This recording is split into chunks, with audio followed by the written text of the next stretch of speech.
আমার জানা মতে তারা টিমটা সাজাইতে পারে নাই, আরো ভালো ভালো প্লেয়ার লাগতো। আসলে সাহেব খান এটা বুঝতে পারে না, এখন সিনেমার বাস্তবে এক না, বাস্তবে অনেক কিছু করতে হয়। আমাদের প্রত্যাশা ছিল ঢাকা চ্যাম্পিয়ন হবে প্রথম দিক দিয়ে আশা রাখছিলাম, কিন্তু এখন ওদের কম্বিনেশন ভালো না, ওদের যে ছিল ওইটাই কম্বিনেশনের জন্য এটা হয়েছে। ওরা কিন্তু প্রত্যেক দিন ব্যাট করছে, পরে আগে ব্যাট করে নাই, পরে ব্যাট করার কারণে দেখা গেছে যে ওদের বলাররা প্রচুর খরচে বলিং করছে, যার কারণে ওরা ম্যাচটা বের করতে পারে নাই, কম্বিনেশনের কারণে এরকমটা হয়েছে। আমরা মনে করছিলাম যে এবার প্লে নিশ্চিত করব ঢাকা, বরিশাল, রংপুর, ওরা তিনটা টিম টপে থাকবো, কিন্তু ঢাকা যে লাস্ট মুহূর্তে মানে একবারে পিছিয়ে যাবো এটা কেউ ভাবতেও পারে নাই। ইনশাল্লাহ আমরা এবার পারি নাই, ভবিষ্যতে আমাদের শাকিব খান আরও সুন্দর সুন্দর ভালো খেলোয়াড় নিয়ে আসবে, এটা আমাদের প্রত্যাশা করি। তবে টিম শক্ত করছে, দুর্ভাগ্যবশত আমরা হেরে যাচ্ছি, রান ভালো করেও হেরে যাচ্ছি।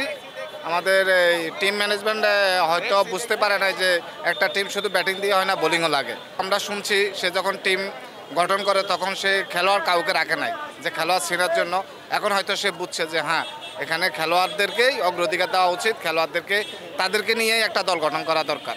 আমাদের অধিনায়কের মধ্যে কিছুটা ছিল, দেশীয় অধিনায়ক দিলে আমরা হয়তো আর একটু করতে পারতাম, বিদেশি অধিনায়ক দেওয়াতে হয়তো কিছুটা ভুল ত্রুটি থাকতে পারে। ইনশাল্লাহ সামনে ভবিষ্যৎ হবে ইনশাল্লাহ। লিটন দাস ফর্ম দেখা যায়, সে যদি ধারাবাহিক প্রথম থেকে ফর্ম দেখাইতো তাহলে খুব ঢাকা এখন টপে থাকতো, লিটনের যদি ফর্ম দেখাইতো। আর মুস্তাফিজের বলগুলো আগের মতো ভালো হইতেছে না, এজন্য ঢাকা পিছিয়ে গেছে। ঢাকার যে হাইপ তুলছিল, যে একটা টিম ছিল, ওই টিম অনুযায়ী তারা ভালো খেলতে পারে নাই। ইনশাল্লাহ দ্বিতীয়বার পরের বার তো আবার টিম তো আবার ডাক হবে, প্লেয়ার কিনবে, তখন সে প্রথমবার তো সবার একটু টুকটাক ভুল হয়, সমস্যা একটু বলারের, তখন সাহেব খান বুঝতে পারবে যে না আমাদের বলার দরকার, আর ভালো মানের বলার দরকার। যেমন এই বরিশাল ভালো ভালো বলার নিছে, ভালো ভালো প্লেয়ার বাছাই করে নিছে, সাহেব খান তেমনটা পারে নাই, প্রথম দিকে বুঝতে পারে নাই।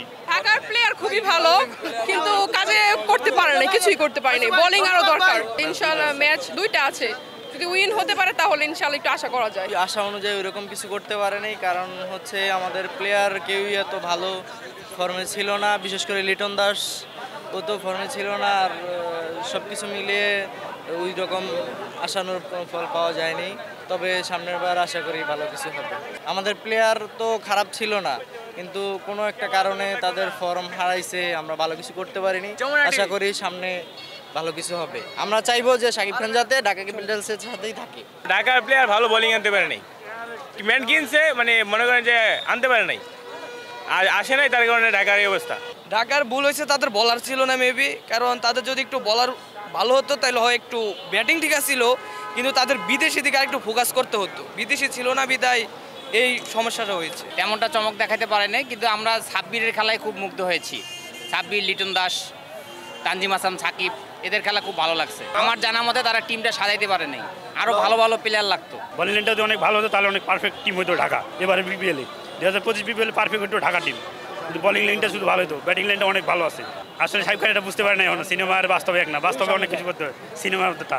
এই বোলিং লাইন আপে আপনার হচ্ছে গিয়ে একটু দুর্বলতা ছিল, যদি বিদেশি কয়েকটা বোলিং লাইন আপ খেলাইতে পারতো, কয়েকটা বিশেষ করে পেস বোলিং লাইন আপটা একটু দুর্বল ছিল। আর আমাদের বিশেষ করে দেখা গেছে ঢাকার ব্যাটিং লাইন আপ এটা চলে, কিন্তু আসলে কেউ ঠিক মতন পারফরমেন্স দিতে পারে নাই, এই জায়গায় একটু সমস্যাটা ছিল। আমরা যতটুকু মনে করি, আমার মনে হয় ঢাকা এই যে কটা ম্যাচ আছে আমরা অতটুকু বিশ্বাস করি, যেহেতু শাকিব খানের সাপোর্ট করি, ঢাকা ক্যাপিটালস ভালো কিছু দিবে আমাদের আশা করি। কারণ শুরুতে অনেকের খারাপ যায়, আবার শেষের অনেকে ভালো যায়, কথা আছে না, শুরুর থেকে শেষ ভালো। আমরা মনে করি এইটা আমাদের জন্য বেস্ট কিছু হতে পারে, যদি ভালো কিছু উপহার দিতে পারে তাহলে ইনশাল্লাহ ঢাকা ক্যাপিটালস এবারের জন্য ফাইনালে যাওয়ার সম্ভাবনা আছে, এটা আমরা আশা রাখি। সাব্বির রহমান ফার্স্টেতে খেলানো উচিত ছিল, কমপক্ষে 5টা ম্যাচ তাকে খেলানো হয় না, ওই জায়গায় নর্মাল দুটা ম্যাচে রান করলে ইজি আজকে ঢাকা তারা উঠতে পারতো কোয়ালিফাই, কিন্তু আজকে তাদের ভুলের কারণে তারা এই আর তাদের সবচেয়ে বড় ব্যর্থতা হলো তারা বিদেশি বলার নিচে ঠিকই, কিন্তু একটা ভালো বলার নেয় না, লাস্ট ফিনিশিংটা তাদের খুব খারাপ ছিল।